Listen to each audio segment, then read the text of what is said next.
ये है दिल्ली दर्पण।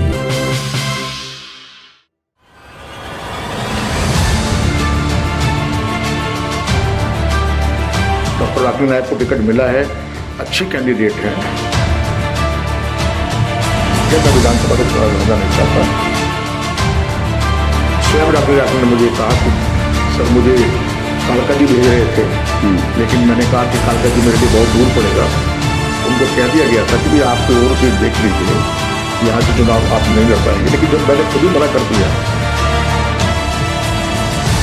नमस्कार, मैं हूँ राजेंद्र स्वामी और आप देख रहे हैं दिल्ली दर्पण टीवी। दोस्तों, दिल्ली विधानसभा चुनाव को ध्यान में रखते हुए हम पूरे इलाके का माहौल दिखा रहे हैं, पूरी दिल्ली का माहौल दिखा रहे हैं और साथ साथ में जो बड़े नेता हैं, प्रमुख नेता हैं, दावेदार हैं, उन सबसे आपकी बात भी करा रहे हैं। इस वक्त मेरी मौजूदगी है वजीरपुर विधानसभा क्षेत्र में। यहाँ से पूर्व विधायक हरिशंकर गुप्ता जी मेरे साथ हैं, राष्ट्रीय प्रवक्ता भी हैं कांग्रेस के और एक बहुत बड़े कदावर नेता भी हैं। पूरी चर्चा थी क्षेत्र में ही नहीं बल्कि पूरे कांग्रेस कैडर में ये चर्चा थी कि वजीरपुर से जो विधायक के दावेदार होंगे नहीं बल्कि उम्मीदवार होंगे वो हरिशंकर गुप्ता जी ही होंगे। इनकी टिकट को लेकर कहीं कोई किंतु परंतु नहीं थी और खुद इनकी भी तैयारियां मैंने देखी हैं। बड़े जोर शोर के साथ दिल्ली न्याय यात्रा का जब स्वागत किया था तो लगा था गजब का कांग्रेस में करंट है। और लेकिन अचानक जब 21 सदस्यों की सूची जारी आती है तो हरिशंकर गुप्ता जी का नाम उसमें नहीं होता है। क्या माजरा है, खुद ये चुनाव से क्यों हट रहे हैं, इन सब पर बात करने के लिए मेरे साथ हरिशंकर गुप्ता जी। हरिशंकर गुप्ता जी, बड़े लोग तो कार्यकर्ता बड़े निराश भी हैं, गुस्से में हैं कि ये कैसा निर्णय है, ये निर्णय पार्टी का है या आपका है? देखिए, ये बिल्कुल सत्य है कि ये निर्णय मेरा स्वयं का था और मैंने खुद ही पार्टी हाईकमांड को मना किया कि मैं चुनाव लड़ना नहीं चाहता। जहाँ तक न्याय यात्रा की बहुत अच्छी सक्सेसफुल न्याय यात्रा की बात है, वो तो पार्टी का काम है, हमें करना था, हमने किया है। आज भी पार्टी का हम काम कर रहे हैं। लेकिन जो लोग इस बात को कह रहे हैं कि हमारा टिकट कट गया, वो मूर्ख लोग हैं। उनको इस बात को समझ में नहीं आती। अगर उनको कोई प्रमाण चाहिए तो खुद स्वयं कैंडिडेट जो है हमारी डॉक्टर रागिनी नायक, उनसे पूछ लें, हमारे प्रदेश अध्यक्ष से बात कर लें, हमारे जो इलेक्शन कमेटी के जो इंचार्ज थे उनसे बात कर लें। तो इस प्रकार का भ्रम लोगों में ना फैलाएं, इससे चुनाव में माहौल बिगड़ता है, नुकसान होता है। मेरा उनसे कहना ये है कि इस समय डॉक्टर रागिनी नायक को टिकट मिला है, अच्छी कैंडिडेट हैं, हमारे पार्टी की राष्ट्रीय प्रवक्ता भी हैं, ओजस्वी ढंग से अपनी बात को करती हैं, उनको मदद करें और अच्छा चुनाव लड़ेंगी। हमारा पूरा समर्थन और साथ और सहमति उनके साथ है। वो लोग आए थे मेरे पास में, स्वयं रागिनी ने मुझे कहा कि सर मुझे कालका जी भेज रहे थे, लेकिन मैंने कहा कि कालका जी मेरे लिए बहुत दूर पड़ेगा।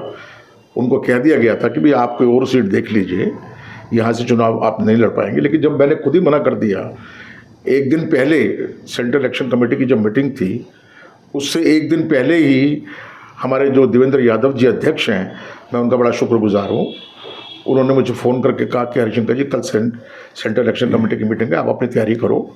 तो मैंने कहा कि देवेंद्र जी मेरा मन नहीं है, मैं विधानसभा का चुनाव नहीं लड़ना चाहता। तो ये बातें हैं, इन बातों को लंबा नहीं खींचना चाहिए, बातें ख़त्म करके अब तो सबको पार्टी के हित में काम में जुट जाना चाहिए। पार्टी के हित में काम में जुटेंगे। लेकिन ये आपका बेशक आपका ये निर्णय था, लेकिन एक बहुत बड़ी तादाद है जो वर्कर्स की, वो आपके इस फैसले से खुश नहीं है। उनकी तो इच्छा थी कि आप लड़ें और वो तैयारी भी कर रहे थे पूरी की पूरी। उसको मैं जानता हूँ लोगों को थोड़ा निराशा हुई है, लेकिन कभी कभी कुछ फैसले ऐसे करने पड़ते हैं जो इस निराशा से ऊपर उठ के होते हैं। कोई फैसला मैंने किया, मैं विधानसभा का चुनाव लड़ना नहीं चाहता।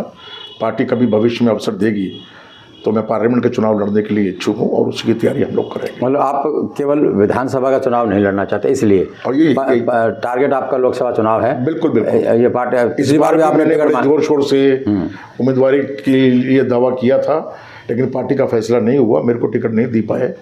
अगले चुनाव में हम फिर पार्टी की तरफ से पार्टी को कहेंगे कि पार्लियामेंट का उम्मीदवार हमें बनाया जाए। लेकिन जो हमारी बात हुई है, जो आपके पूर्व पार्षद रहे हैं प्रत्याशी और कई ब्लॉक लेवल के नेता भी रहे हैं, वो इस बात से भी नाराज़ हैं कि जो टिकट लेकर के आ गई, ठीक है, वो जो सम्मान मिलना चाहिए, जो चर्चा आपके विकास कार्यों की होनी चाहिए, वो नहीं कर रहे हैं। देखिए, अभी वो इलेक्शन शुरू कर पाएंगे, यहाँ के लिए नहीं है, लोगों से मिल रही है, आई थी मेरे पास से, मैंने उनको यही समझाया कि आप किसी व्यक्ति को ये सोच के ना जाएं कि ये व्यक्ति मेरे साथ नहीं है, मुझे जानता नहीं है या मेरी खिलाफत कर रहा है। हर व्यक्ति के, हर कार्यकर्ता के घर जाएं, क्योंकि जो उम्मीदवार होता है उसको वोटर के आगे भी और सपोर्टर के आगे भी झुकना पड़ता है। तो वो कर रही हैं, सबके घर जा रही हैं वो लोग, और धीरे धीरे चुनाव उठेगा। यहाँ पर बड़ा अच्छा कंटेस्ट होगा, ट्रायंगुलर कंटेस्ट होगा यहाँ पर, आप देखिएगा। हम पूरा समर्थन हम लोगों का उनके साथ। लेकिन अभी जैसे हम इनकी प्रचार सामग्री में भी देख रहे हैं, दीपचंद बंधु की फ़ोटो तो लगा के रखते हैं, लेकिन हरिशंकर गुप्ता जी उसमें नज़र नहीं आते। नहीं, देखिए ये उनका प्रेरोगेटिव है, ये उनको लगता है कि अगर उनकी मेरी फ़ोटो लगाने से कहीं उनको कोई इतराज़ है तो मुझे कोई इसमें दिक्कत नहीं, फ़ोटो लगाने से कोई फ़र्क नहीं पड़ता। और वजीरपुर के अंदर जो है हरिशंकर गुप्ता किसी परिचय का मोहताज नहीं है, फ़ोटो लगाने से फ़र्क नहीं पड़ता। नहीं, आपको तो फ़र्क नहीं पड़ता, लेकिन आपके जो कार्यकर्ता हैं उनको फ़र्क पड़ता है। उनको लगता है कि मैं उनको समझा हमारी अनदेखी करके अगर आप चुनाव लड़ने की सोच रहे हैं तो क्या इतना आसान होगा? नहीं, मैं उनको समझा रहा हूँ कि भाई चुनाव चल रहा है अभी, चुनाव में जैसा वो चाहे वैसा करे, कैंडिडेट को पूरी छूट है। जिस हमसे चुनाव लड़ना चाहे उस हमसे चुनाव लड़े, हम कांग्रेस के समर्थक के रूप में, कार्यकर्ता के रूप में उनके साथ हैं। तो अब जब चुनाव हो ही गया है, रागिनी नायर प्रत्याशी घोषित हो ही गई हैं, अभी भी उनको लेकर के एक बहुत बड़ा वर्ग है जो कांग्रेस का, वो स्वीकार नहीं कर पा रहा है, और सिर्फ इसलिए कि जो मान सम्मान हरिशंकर गुप्ता का होना चाहिए उसमें कहीं ना कहीं वो कमी कर रहे हैं, वो खिलवाड़ कर रहे हैं उससे। नहीं, कोई बात नहीं है, नहीं ऐसी बात नहीं है, मैं नहीं मानता इस चीज़ को। कैंडिडेट को आप ना माने, लेकिन वो तो जो यहाँ की यूनिट है वजीरपुर की, वो तो समझा रहे हैं लोगों को, ऐसी बात नहीं है।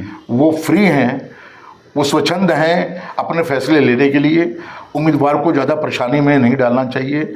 और मैं तो कहना ये है कि चुनाव लड़ने वाले भी और लड़वाने वाले भी, नहीं तो उम्मीदवार की भी जिम्मेदारी बनती है कि जैसे आपने कहा कि वो आपके पास आए थे, तो बाकी लोगों के पास भी जाएं। जा रहे हैं लोगों के पास में, ऐसा नहीं है कि लोगों के पास नहीं जा रहे हैं। मैंने भी यही समझाया था, मेरे से पूछा उन्होंने कि कैसे हमें करना चाहिए, तो मैंने बताया कि भाई आप एक वर्कर को भी मत छोड़ो।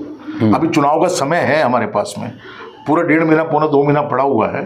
पहले चरण के अंदर आप एक वर्कर को भी ना छोड़ो, छोटा हो बड़ा हो, और उठा हुआ हो या आपके साथ काम कर रहा हो, सबके घर जाओ, बात करो उनसे और समर्थन की डिमांड करो उनसे। तो चलिए, ये थे हरिशंकर गुप्ता जी। तमाम जो अफवाहें फैलाई जा रही हैं या जो गुटबाजी नज़र आ रही है, उन सबको मैनेज कर रहे हैं, मैसेज दे रहे हैं।